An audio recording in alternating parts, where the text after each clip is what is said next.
Hello दोस्तों, अगर आप क्लास 10th में हैं तो ये वीडियो आपके लिए काफी इंपॉर्टेंट है और अगर आप क्लास 10th में नहीं है तो और इंपॉर्टेंट है। पूछो क्यों? आज मैं आप लोगों के लिए एक ऐसा इंपॉर्टेंट टॉपिक पढ़ाने वाला हूं कि भाई वो क्लास 10th में तो काम ही आता है लेकिन इसके अलावा भी काम आता है। और वो टॉपिक है, सबसे पहले हम समझेंगे कृषि क्या है और फिर हम समझेंगे भारतीय कृषि की विशेषताएं। तो ये दो टॉपिक का जो कॉन्सेप्ट है इसे मैं आपको बताने वाला हूं। तो स्टार्ट करते हैं अपने वीडियो को स्टार्ट करने से पहले आपसे एक रिक्वेस्ट है, आप थोड़ा सा वीडियो क्वालिटी बढ़ा ले ताकि आपको बोर्ड पर मैं जो भी लिख कर लाऊं, अगर आप नोट बनाना चाहते हैं तो आपको बेहतर तरीके से दिखे, आप नोट कर पाए। तो सबसे पहले बात करते हैं हम कृषि क्या है, मतलब कृषि का अर्थ क्या है, कृषि को हम कैसे परिभाषित कर सकते हैं। तो यहां पर आप एक शब्द याद करना, सबसे पहले याद करना उत्पादन करने की प्रक्रिया।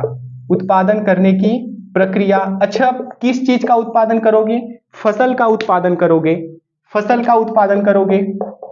फसल का उत्पादन करोगे। इन फसलों में जैसे हो गया खाद्य फसलें हो गई, उसके बाद हो गया अन्य उपयोगी की फसलें, जैसे हो गया इसमें गन्ना हो गया, ये भी हो गया। उसके बाद उत्पादन करने की प्रक्रिया, लेकिन उत्पादन किसका करोगे? फसल का उत्पादन करोगे। फसल में खाद्य फसलें हो गए या अन्य उपयोगी हो गए। उसके बाद इसमें आ जाता है पशुपालन, पशुपालन भी आ गया। उसके बाद मत्स्य पालन भी आ गया। तो इन्हीं चीजों से, इन्हीं की पॉइंट से मैं परिभाषा आपको बताने वाला हूं। इन्हीं की पॉइंट से मैं परिभाषा आपको बताने वाला हूं। तो अब हम परिभाषा को पढ़ते हैं। भूमि पर फसलें उगाने, भूमि पर फसलें उगाने, पशुपालन तथा मानव की आवश्यकताओं की पूर्ति के लिए खाद्य एवं अन्य उपयोगी वस्तुओं का उत्पादन करने की प्रक्रिया को कृषि कहते हैं। तो सबसे पहले मैंने आपको क्या बताया? उत्पादन करने की प्रक्रिया को। तो भूमि पर फसलें उगाने, पशुपालन करने तथा मानव की आवश्यकताओं की पूर्ति के लिए खाद्य एवं अन्य उपयोगी वस्तुओं का उत्पादन करने की प्रक्रिया, उत्पादन करने की प्रक्रिया को कृषि कहते हैं। तो मैंने आपको सबसे पहले परिभाषा को तोड़ा, फिर परिभाषा को पूरी तरह से पढ़कर समझाया। तो मुझे उम्मीद है आपको यह समझ आ गया होगा। लेकिन एक इंपॉर्टेंट बात, वो बात क्या है? कृषि का मतलब सिर्फ फसल उत्पादन ही नहीं है। कृषि का मतलब सिर्फ फसल उत्पादन ही नहीं है। फसल उत्पादन के अलावा इसमें क्या आता है? पशुपालन भी आता है, मत्स्य पालन भी आता है, और एक होता है अखाद्य फसलें। अखाद्य फसलें में क्या आ जाता है? रबड़ आ गया, कपास आ गया, जिससे सूती वस्त्र बनता है, कपड़े बनते हैं, ये भी आता है। तो कृषि के अंतर्गत सिर्फ जो हम खाने योग्य फसलें हैं जो उगाते हैं, उनका उत्पादन करते हैं, यही तक सीमित नहीं है। कृषि का अर्थ बहुत बड़ा है, व्यापक है। इसमें पशुपालन भी आता है, मत्स्य पालन भी आता है, उसके अलावा अखाद्य फसलें जो हो गई, रबड़, कपास, इनका उत्पादन भी आता है। तो मुझे उम्मीद है आपको कृषि क्या है इसका अर्थ समझ आ गया, इसकी परिभाषा समझ आ गई। अब हम बात करेंगे भारतीय कृषि की विशेषताएं, जिसमें सबसे पहला जैसे है हमारा मानसून पर निर्भरता। तो ऐसे बहुत सारे विशेषताएं हैं, उसे हम कंप्लीट कर लेते हैं तो हमारा वीडियो एंड हो जाएगा। तो अगर आप इसे स्क्रीनशॉट लेना चाहते हैं तो आप ले सकते हैं। तो दोस्तों अब हम समझते हैं भारतीय कृषि की विशेषताएं। भारतीय कृषि की विशेषताओं में कुल 6 विशेषताएं हैं, जिनमें से पहला विशेषता है मानसून पर निर्भरता। दोस्तों भारत का जो कृषि है वो मानसून पर निर्भर है। अगर वर्षा कम हुआ तो फसल प्रभावित होते हैं, अगर ज्यादा हुआ फिर भी प्रभावित होते हैं। और कैसे प्रभावित होते हैं अभी मैं आपको बताता हूं। भारत की कृषि वर्षा यानी मानसून पर निर्भर करती है, इसलिए वर्षा कम या अधिक होने पर फसल उत्पादन प्रभावित होती है। अभी अभी धान की रोपाई हुई है, धान की खेती हुई है, अगर वर्षा कम हो जाए तो फसल का उत्पादन गिर जाएगा, फसल का उत्पादन गिर जाएगा। और वर्षा अधिक हो जाए फिर भी फसल पर प्रभावित होगा। अगर वर्षा बहुत ज्यादा हो जाए तो क्या होगा कि भाई फसल को फिर भी नुकसान पहुंचेगा। और अगर सही तरीके से हो फसल, मतलब वर्षा, तो फसल हमारा उत्पादन ठीक देगा, हमारा फसल ठीक तरीके से उत्पादित होगा। तो ये एक समीकरण आप याद रखना, ये काफी इंपॉर्टेंट है। तो मुझे उम्मीद है आपको पहली विशेषता समझ आ गई है। अब हम बात करते हैं दोस्तों दूसरी विशेषता की, खाद्यान्न फसलों की प्रधानता। दूसरी विशेषता क्या है? खाद्यान्न फसलों की प्रधानता। दोस्तों भारत में सबसे ज्यादा खाद्यान्न फसलें उत्पादित की जाती हैं। पूछो क्यों? क्योंकि भारत की बहुत बड़ी आबादी अभी भी गरीब ही है।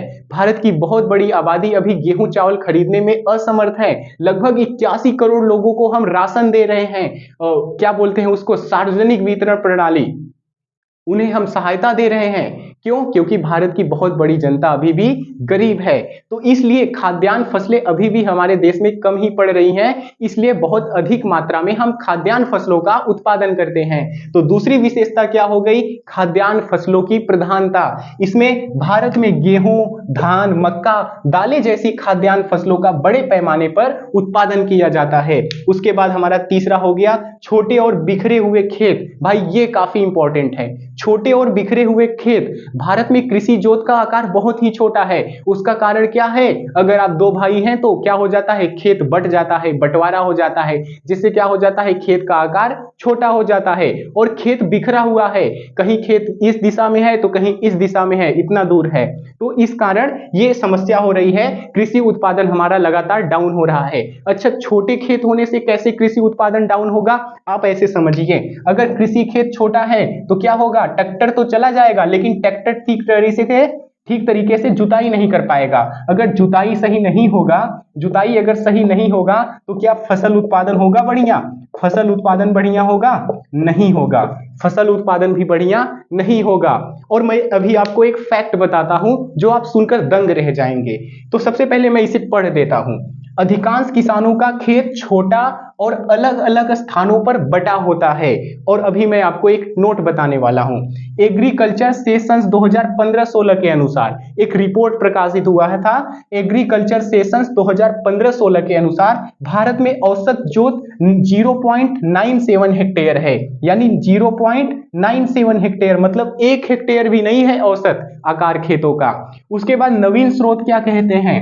नवीन स्रोतों के अनुसार 0.86 हेक्टेयर है।